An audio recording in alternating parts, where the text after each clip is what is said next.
আসসালামু আলাইকুম। সবাই কেমন আছেন? আশা করি সবাই ভালো আছেন। তো এই যে এই জায়গাটা দেখতে পারতেছেন, এই জায়গাটা আরো নোংরা ছিল, তো আমি এই জায়গাটারে পরিষ্কার করছি, পরিষ্কার করে এরকম করছি। আর ভিডিও করার কোনো ইচ্ছা ছিল না, হঠাৎ করে মনে হলো যে না, যেহেতু আমি আমাদের দেশি মুরগির জন্য ছোট করে একটা ঘর বানাবো, তাহলে সেটা আপনাদের সাথে শেয়ার করাটা উচিত। ওইটার জন্য এখন ভিডিও করতেছি।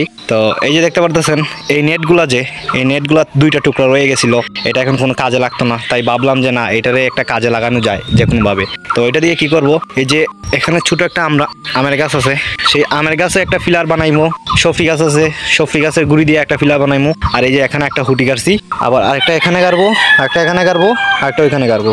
এরকম ভাবে এই জায়গাটা জুড়ে চতুর সাইড দিয়া কাঠ দিয়া বেটন করে ফেটি মেরে মজবুত করব। মজবুত করার পর তারপর এরকম ভাবে মাছা বানবো, যে চাঙ্গারির মতো দুইতলা যে সিস্টেম করা হয় মুরগির জন্য, মুরগির হাসার জন্য, এরকম ভাবে। তারপর কাঠ বিছিয়ে কাঠের উপরে এই নেটটা দিয়ে দিব। দিয়ে দেওয়ার পর এই ভালো করে লোহাটা মারবো।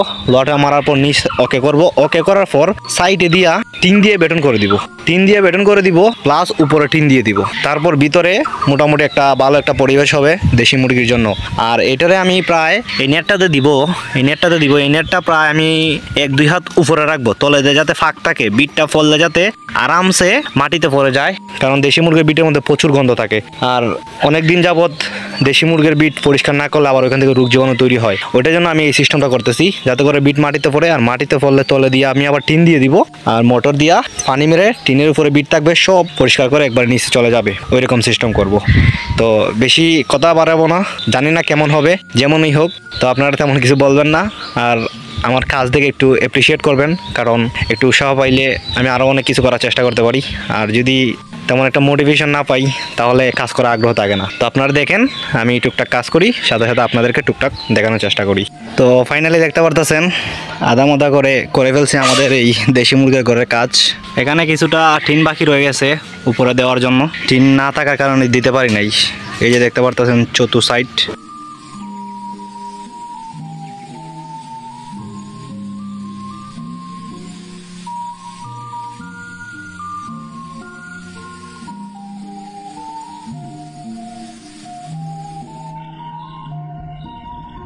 আর এই যে ছাদের যে টিনটা, এই টিনটা কিন্তু এদিকে দিতাম সুলুফ করে, যাতে করে পানিটা ওই পাশে চলে যায়। যেমন ধরেন এই পাশে যাতে পানিটা চলে যায়। বাট আমাদের এই পুরাতন টিনগুলা এত শক্ত, মানে এইগুলা কাটার মতোই না, যে কেটে কেটে টুকরা টুকরা করে যে আমি এরকমভাবে সুলুফ করে দিব, এটা সম্ভবই না। যার কারণে কি করছি, এই সাইডটা উঁচা রাখছি আর এই সাইডটা নিচা রাখছি। পানিটা যাতে এই পাশে পড়ে কিংবা ওই পাশে পড়লে যাতে গড়গড়ে পানিটা যাতে ওই পাশে গিয়া এই সাইডে পড়ে যায়, এই সাইডে, ওইটার জন্য এরকমভাবে দিয়ে দিছি। আর এখানে আপাতত কিছু টিন বাকি রয়েছে, এখন আমি টিন পাইতেছি না। টিন যখন খুঁজে বের করব, তারপর এই জায়গাটা ব্লক করে দিব। আর এই যে মোটামুটি দেখতে পারতেছেন আমাদের দেশি মুরগির ঘর অনেক বড়ই হয়েছে। এখন ভিতরটা চলেন দেখি। এই যে ভিতরটা দেখতে পারতেছেন, মানে এমন সিস্টেম করছি যাতে করে দেশি মুরগির বিট আর পরিষ্কার না করা লাগে। এই নেট দিছি, নেটের কাজ তো আপনারা জানেনই, বিট যাতে অটোমেটিকলি নিচে পড়ে যায়। আর নিচে পড়ে গেলে মাঝে মধ্যে মোটর দিয়া পানি ছেড়ে একবারে পরিষ্কার করে ফেলবো নিচটা, যখন বেশি হয়ে যাবে বিটগুলো।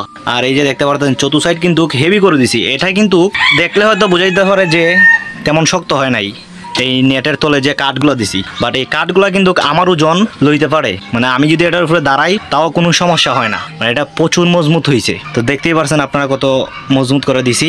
হয়তো দেখতে হয়তো তেমনটা বোঝা যেতেছে না, বাট আমি এটার উপরে উঠে কাজ করছি। সো দেখা গেছে যে আমার লোডটা এটা খুব ইজিলি ভাবে নিতে পারতেছে। তাতে বোঝা গেল যে এখানে আমি মিনিমাম 30-40টা দেশি মুরগ রাখতে পারি। আর দেশি মুরগ তো যেমন ধরেন শুধু সন্ধ্যাবেলা থাকবে, দিনের বেলা তো আর এখানে আমি আবদ্ধ করে রাখবো না, শুধু সন্ধ্যাবেলা থাকার জন্য এরকমটা করছি। তো এখানে 30-40টা আমি ইজিলি ভাবে রাখতে পারবো। আর এই যে এই জায়গাটা দেখতে পারতেছেন, এখানে আমি দরজার জন্য গ্যাপ রাখছি, এখানে দরজা ফিট করে দিব। আর ভিতরে আরেকটা জিনিস, এই যে এই জায়গাটা দেখতে পারতেছেন, এখানে একটা কারেন্টের লাইন দিয়ে দিব, যাতে করে সন্ধ্যাবেলা মুরগ এটার ভিতরে উঠতে কোনো প্রবলেম না হয়। তো এই ছিল আজকে আমার ভিডিও। আমি আর একটু টুকটাক কাজ করে সম্পূর্ণ যখন ওকে হয়ে যাবে, তখন আমি আবার আপনাদেরকে দেখানোর চেষ্টা করব। আলহামদুলিল্লাহ, এই যে দেখতে পারতেছেন ফাইনালি আমাদের কাজ সম্পূর্ণ হয়েছে। এই যে এখানে যে ফাঁকটা ছিল, এখানে টুকরা 3টা টিন আছে, ওইটা দিয়ে বেটন করে দিয়েছি। আর এই জায়গার মধ্যে একটা পাথর দিয়ে দিছি, যাতে বাতাস আসলে পরে এখান থেকে যাতে এই টিনগুলো পরে না যায় ওইদিকে, ওইটার জন্য এখানে বাড়ি টিন দিয়ে দিয়েছি। আরও 1-2টা ইট দিতে পারি এটার উপরে, যাতে করে এটাকে চাপ দিয়ে রাখে। আর এই যে আমার এই 2-3 দিনের পরিশ্রমের ফল দেখতেই পাচ্ছেন আপনারা। আর এই যে এই জায়গাটার জন্য একটা দরজা অলরেডি আমার বানানো আছে, পুরাতন একটা। তো আমি ওইটা না পেয়ে এই জায়গার মধ্যে রেখে দিয়েছিলাম গ্যাপটা, তো ওইটা আগামীকালকে লাগিয়ে ফেলবো। তারপর আগামীকাল থেকে আবার এখানে মুরগি দিয়ে দিব। এই যে দেখতে পারতেছেন মাশাআল্লাহ আমাদের ঘরটা। আর এই যে টুকটাক ফাঁক দেখা যাইতেছে, এগুলা কোনো প্রবলেম হবে না, কারণ যেহেতু দেশি মুরগ, তো এগুলা মেনটেন করে চলতে পারবে।